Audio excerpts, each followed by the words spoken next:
dhiirota keetti gaabbitee beektaa jahaffaa amala haadha manaa kee irraa maal jaalata lammaffaan maal jetti mudannoo kee baay'ee rifattee beektu sadaffaa daa'ima taatee bishaan si fe'ee baay'ee qufaatee beektu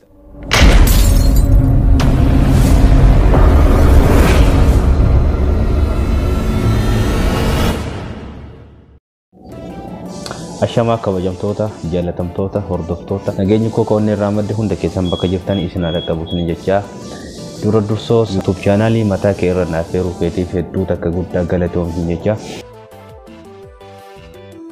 kama siifi maatiiwwan kee hunda dhiifama gaafadha hanga xumura sagantaa kanaatiin wajjin turaa affeerraa kenna viidiyoo kana osoo ilaaleen dura like share gochuu subscribe gochuu hin dagatinaa anis waan isin gaafatte irratti gaafii tokko deebisuudhaaf qophaa'ee dhufee jira. Hanga xumura sagantaa kanaatiin hojii turaan affeerraa kenna isiniin jecha gama gaafii sitti tara. Eshi gaafii tokkoffaa hiyyummaa moo soorummaa ulfaataa hiyyummaaf soorummaa hiyyummaa ani akka jedhutti hiyyummaan tuni namni hiyyeessi sabrii qaba ka soorame garuu yeroo hunda irriba sin qabu jireenyi isaa baqanii dabalate osoo deem soorummaa fi hiyyummaa irrallee angaruu jidduma galeessatti osoo hiyyoomadhee lee'oo mabasa jidduma san ilaala garaagarummaan takka hin jiru dhiira ta'uu keetti gaabbitee beektaa lakki walla gaabben beeku dhiira ta'uu wanni itti gaabbisiisan jiru sababni isaa waa hedduu fi homaan jedhu garuu waan itti gaabben qabu. Eshi gaafiin sadaffaa daa'ima taatee bishaan si fe'ee baay'ee qufaatee beektaa. Akkas naan jette maazariin kee yeroo gara isii keessa jiru hedduu qufaataa turte naan jette. Achi keessa sirri qofaa jedhan gara maazarii tiyyaa keessatti. Waan akkasiisaniin beekaa. Gaafii afuraffaa waggaa meeqa addunyaa kanarra jiraachuu hawwitaa.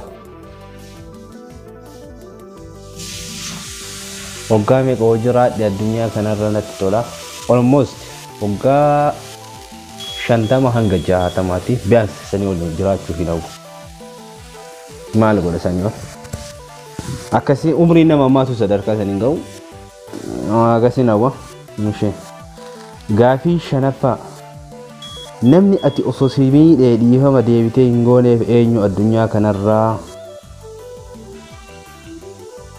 namni dhiifama hin gooneef nama haadhatii yaawwaa jedhe almost isima jedhee nama haadhatii miidhee dhiifama gochuu hin danda'u. Eshi gaafii jahaffaa amala haadha manaa kee irraa maal jaalatta lamanuu himi maal jaaladha wanni isii irraa jaaladhu waa hedduu waa tokko lama miti wanni isii irraa jaaladhu tokkoffaani nama confidence qabu nama dhugaaf jiraatu nama jireenya ofii kaburuutiif yaadu waa hedduu keessattuu nama dhugaa fi inni horreegamtu kana jaaladha inni lammaffaan haadha ilma tiyyaa ta'uuti hedduu takka si jaaladha hedduu takka kabajaa umurii rabbi adeerasuus hin jira. Eshi Tobrafa ijoollummaa moo dargaggummaa kee irra jaalatta sababa wajjin ijoollummaa moo dargaggummaa namni ijoollummaa na wina jira laata dhugaa rabbi ijoollummaa hedduu takka namatti tolti yoo dargaggummaa kana keessatti illee wadda argine keessattuu ijoollummaa keessaa hedduu takka namatti tola hedduu takka das nama jedha waan akkasiisin jedha ani osoo ijoollummaa tii gaddeebi'eeti natti tola akkasiin. Eshi gaafii saddeetaffaa waan ati baay'ee hinaaftu maaliif kun ta'uu dide jettee dhiphattu maalidha?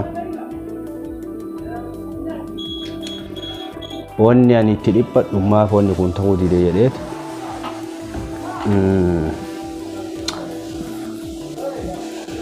yeroo baay'ee namni kenna gama akka Oromootis keessattuu ufta'uu kanarra hanqina guddaa qabna. Asdeebi YouTube garagaraa kana amaaranii ka sabab biraa yoo laaltu sadarkaa isaarra jira sadarkaa guddaadha.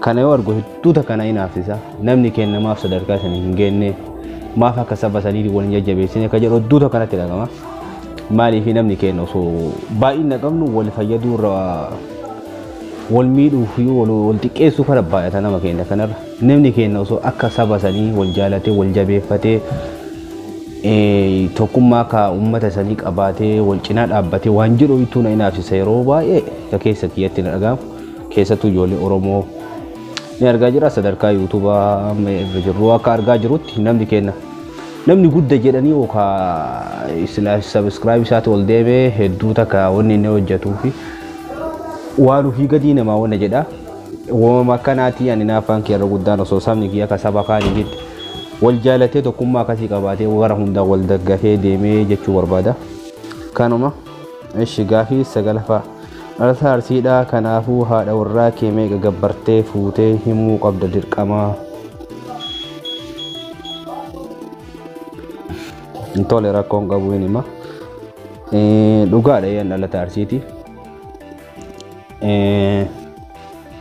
yaa ka ta'ullee homaa miti ani garuu yeroo sunillee murteessaadha homaan jedhu ana gana jedheellee himuu baadhu gara dhumaarraa isima hima beeta tilmaamattu nama arsii kanan beektaati 67 gadi dhibbaa kanatti hin galchina homaan jennu ka jidduma galeessa kafalee fudhadhe waan akkasiiti siin jedha eshi gaafii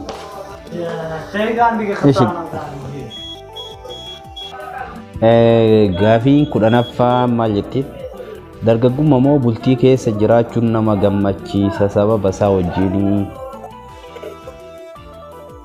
dhugaa rabbi ani hedduu takka dargaggummaa sargee jira bultii keessa seenes nama argee jiru ani garuu umrii dargaggummaa waa hedduu badeessu ganna namni tokko umrii dargaggummaa gaafa qabaatee yaadu osuma yaadu garuu ufitti namni gaafa dargaggummaa keessaa bahee bultii ijaaratee jireenya mataa isaatti jiraachisaa boruu yoo ilmoo argadhe ilmootii maaliin guddisaa erga fuudhee hoo jireenya kana maaliin oofaa hadha sadarkaa irra jiru kana irratti maaltu na barbaachisaa jireenya kee ka boruu ilmoon kee boruu maal argatti waan jettu siyaachisa umrii bareeda umrii kee dargaggummaa qabdutti namni osoo fuudhee fi osoo heerumee natti tola maaliif umrii kanatti yeroo kana fayyadamee yeroo ofiitti fayyadamee hundi hundinuu ganama tolti umrii namaa achi deema malee as hin deemu garuu umrii kanatti gaafa ati heerumtee yookaan fuutee bultii gaarii godhatte akkaan namatti tola das nama jedha dargaggummaan namni dargaggummaa waa hedduu balleessuu danda'a haraama hojjechuu danda'a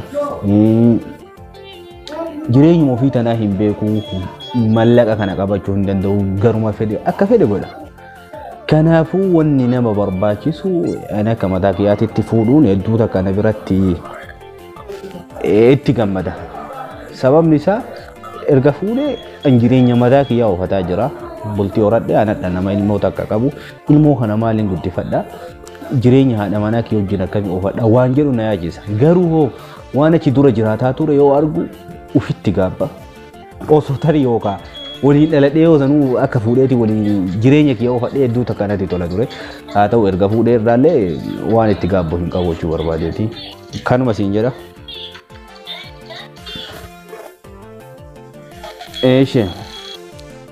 Eeshe gaafii kudha tokkoffaa maal jetti Oromoo ta'uu keeti maaltu si dhagahama Oromummaa jecha tokko ibsii Oromoo ta'uu kee wanni na gaddisiisu tokko hin jiru Oromoo jechuun saba badhaa saba hammataa saba beekaa saba hayyuu saba jaalalaa saba tokkummaa saba uf dhiisee diinaaf algaa irraa gabbu'ee gola onnaqatee diinni gola keessa gadari'u saba garaa badhatu saba hayyuu saba jaalalaa fi eenyummaa ofii kabajjee waliin jiraatu Oromoo jechuun jechi hin qabu maaf Oromoo ta'e jedhee guyyaan itti gaabbeessu hin jiru ammas hin gaabbu maaliif saba meeqa argaa jirra saba akka namaa osoo hin taane akka bineensaatti ulaagaalee namaa osoo hin qaban ulaagaalee bineensaa baatee deemu saba hedduu arginee jirra an kanaafuu Oromoo ta'uu kee waan na gaabbisiisu hin jiru Oromoo jechuun gaaddisa osoo Itoophiyaa osoo hin taane gaanfa Afrikaatiif nama ta'uu danda'u Oromoon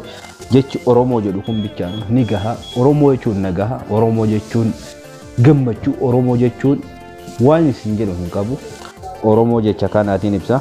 Ishi Gaaffii kudha lammaffaan maal jetti? Mudannoo kee baay'ee rifattee beektu nuu himi. Mudannoon kee akka baay'ee rifadhee beeku maali? Mudannoon kee akka baay'ee rifadhee beeku.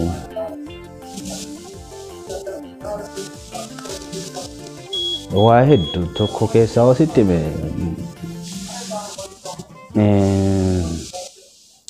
yeroo karaa kana dhufu bishaan irratti baara irratti mana dallaalaa ture. Dallaallee booda qarshiin naa buutee ala bayyiti gara feete deebii yeroo dooniin guuteen hin bararta hin deemtanaan jedhee ture. Kana keessa birri takka riyaala takkatti sumuna keessa hin qabu. Sumaaleetti bee wanni kuni mudannoo malee garuu waan na rifachiises hin qabu. Ni gaddee garuu waan san irra deebi'eeti wanni dheedha. Maaltu ta'e beelee waan nyaadhu dhabee jiruun hadhoofte hoteela Tigree ho'itu jira. Hoteela Tigree kana yoo dhaqee namitti ho'itu gurgura. Namitti tanaanii nyaata naa kennee jedheen. Nyaata naa kennee jedheen. Nyaata naa kennee jedheen tirraafi manaa kan jedheen. Ante Oromoo naan jette. Haawoo jedheen. Oromoo illee hedduu waan naan jette. Xaayib jedheetu mallixee. Maal godhate gara mukkee qaqqabadhe hin deeme. Deemee suuqooyii keessa deemee waan namni qasiraa dalagatee hin beeka. Magaalaa san nama keessatti ergee hin jiru garuu namni ni jijjira. Namni kadhateetuma nyaata isaa birrii Sumaalee kana jechuun birrii almost namni birrii 100 Itoophiyaa fide birrii jaraati Sumaalee kiisii feestaala kan guutee qabatee deema. Birrii kana ni kadhadhee namitti kadhadhee magaalaa keessa deeme. Qarshii gara qarshii kuma birrii warraati gara kuma 100 kuma 60 akkan argadhe. Dabree ammallee maal ta'e birrii Itoophiyaa ta'uu guddate birrii 160. Birrii kana kiisii kaatteen dandeetu bijaama waan akka garaa godhata. Akka shugguxii kana gassuuqattee deemte birrii kana harka feestaala kana qabattee hin deeme. Booda hoteeluma kana deebi'e intala tana biratti. Intala tana bira deebi'ee adda birrii kafalee nyaadha jedhee naafiddi nyaata jedhee nyaata naafidde. Nyaata isin naafidde nani nyaata kana dhibbiin gatee nyaadhe. Wanta gara nyaata musila nyaadhe booda hadha birrii tana hin kafaluu jala muradhee qophaa'ee jira. Booda maaltu ta'e hin kafaluu jedhee ergatti qophaa'ee namni zaamaadha yeroon misaa irratti. Ifama yoo sagalee isin jeeqee viidiyoo kana hedduu takka wacanna jira. Nyaata kana hin kafalu jedhee itti qophaa'ee booda maaltu ta'e namni dhufee nama kana keessa shawwadee bakka harka dhiqatanii akka nama haarawaa dhufee ta'e hin bahee lixee osoo birrii san hin kafalin nyaadhee gara quttadhee deemee booda maaltu ta'e deemee galgala birrii san kafalee ta guyyaa dhoogadhe tana kafalee galgala ittiin deebee nyaadhee. Guyyaa kaanii doonii deemsaa fi nu yaasanii baarara nu geessanii yoo baara nu geessanii baara kana achi ilaalee baara kana keessa hin bahu. Anummaan birrii mana mitti tana maaf nyaadhee jedhe. Dhugaa Rabbii addunyaa tana raga guyyaa san jiqqamee hin beeku. Garana gara galee Rabbi salaatee in salaatee boo'e maaliif deeni namaa nyaadhee du'urra. Rabbi naa dhiisee bas bishaan kana yoo achi ilaaltu samii malee ooqaa bishaan bulee kanaa fi samii gubbaa malee waan gaara argitu garana agarsiin jettu hedduu takka cinqame hedduu takka na cinqite lubbuun tuni osoo nyaachuu baadhee maal ka jedhu natti dhagame. Muudannoon tiyatanuma hagatti matana garuu muudannoo baay'ee qaba. Waan akkasiitii isiniin jedha saree hedduu takka galatoomii viidiyoo keetiis yaala tursiisuu kootiif dhiifama guddaa isin jedha. Viidiyoo kana namoonni argitan laayikii yeroo osoo hin gotin biraan dabrinaati. Ammas yaadaa fi qeeqa yoo qabaattani akka nuuf qooddan isiniin jecha. Akkanumatti humna wajjin turuu affeerra makennaa hanga xumuraatii isiniin jedha. Kanaafuu hedduu takka nu galatoomaa nu jiraadhaa nagatti baay'ee.